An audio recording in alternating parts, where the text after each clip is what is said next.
Hello everyone, সবাইকে স্বাগতম জানাচ্ছি ইঞ্জিনিয়ার সিপিপি ইউটিউব চ্যানেল থেকে। আমি কলিন্স পোদ্দার প্রদীপ। আজকে আমরা দেখব একটি গুরুত্বপূর্ণ টপিকস, স্ট্রাকচার অ্যান্ড ইউনিয়নের মধ্যে পার্থক্য। Structure and union both are user define data type, but তারপরও এদের মধ্যে কিছু ডিফারেন্স আছে। যেমন keyword struct is use to declare structure. আমরা যখন স্ট্রাকচারটা ডিক্লেয়ার করি তখন আমরা স্ট্রাক্ট কিওয়ার্ডটা ইউজ করি, বাট ইউনিয়নের ক্ষেত্রে ইউনিয়ন কিওয়ার্ডটা আমরা ইউজ করি।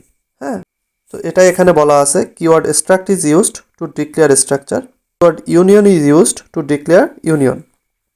Structure occupies higher memory space.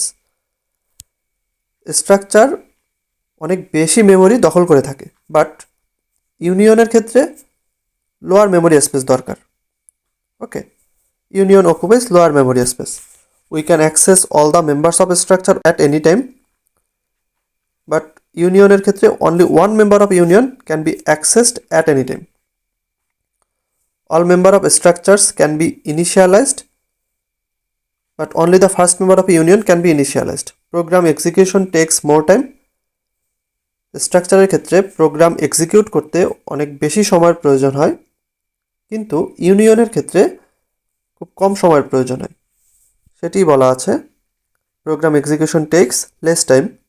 স্ট্রাকচারের এক্সাম্পলটা যদি আমরা দেখি, স্ট্রাক্ট স্টুডেন্ট, আমরা ওই যে ডিক্লেয়ার করি স্ট্রাকচারটাকে স্ট্রাক্ট দিয়ে, আর স্টুডেন্ট হচ্ছে আমার ট্যাগ নেম অথবা ক্লাস নেম।